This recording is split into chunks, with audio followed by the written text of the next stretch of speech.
I don't know where all this stuff leads to, because the truth of the psychedelic experience is, we could have a week long, we could have a month long, we could just spin endless tales, and sitting here talking about it doesn't come close to being loaded.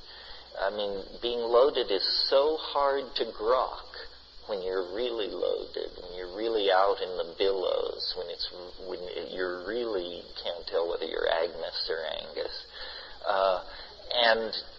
And so then the implications just filter down from a great distance. So it's as though I've always felt, I'm not really religious in any ordinary sense, but I've always felt the psychedelic thing is like a religion with a God that is present. I was raised Catholic. They're always yammering at you about how God is present on the altar. And, well, no, there's some bread, some wine, some mumbo-jumbo. But I think the reason the church, as it financed the conquest of Mexico, the reason it was so furious in its oppression of the mushroom was because the people called it Teonanacatl, the flesh of the gods, and it demonstrably was. And, I kid people about yoga and meditation and all these things. I've done them, probably not enough to really know what I'm talking about. But the psychedelic thing, it's not about effort.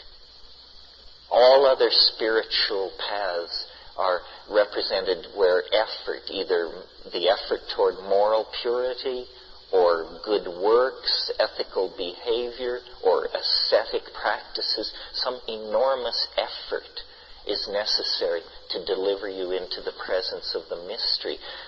What is needed in the psychedelic thing is not effort, but very discriminating understanding of when and where to apply slight amounts of pressure, because the thing works. It works. It has gas in it. The tires are good. It works. And so then suddenly the issue is not how do I find it, but now that I found it, where do I drive it? And it's like the end of spiritual childhood or something. It's so easy to be a seeker because your agenda is so clear. You just seek. But when you find, then suddenly all that seeking malarkey, all those good times around the ashram and flying to these exotic countries and trekking around behind bare-tailed natives in the forest and all that, that comes to an end. And you say, here it is. Here's the MIDI. Here's the console. Here's the key to the city. You're the captain of the starship now. What course shall we set? And it's awesome to me. I don't seek to lead it or control it or enclose it in any way. I'm perfectly aware of its capacity to unhinge me, if not destroy me completely. And that I would find very upsetting. So I treat it very fragilely, but it's a living mystery. The only one I've found in the whole world. There may be others, but I worked hard. I scoured the continents. I read the old books. I poured through a lot of stuff. Of course, a human lifetime is finite. But I didn't even find a second contender, really. Intellectual discourse is fine. Mathematics and music stand behind all this.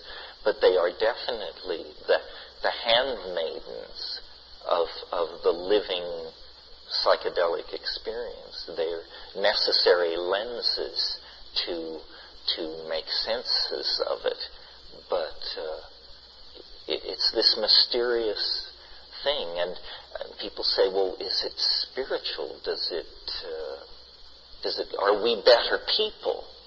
Are we better people for being involved with this? that's a very interesting question. You know, the Mormons think they have the answer. The Hasids, the Zen people, are we any different? Does the fact that this is an experience make it different? Or is, in fact, this a grace so gratuitous that it's granted to the morally destitute, our dear selves? You know, this is the only way bad people can see God.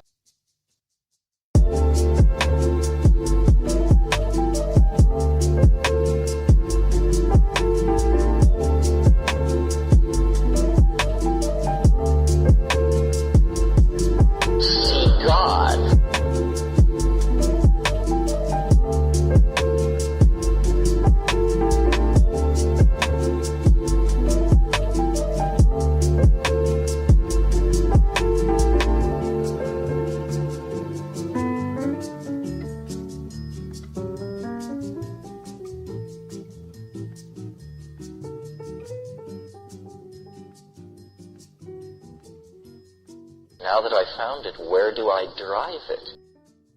You have to face the answer.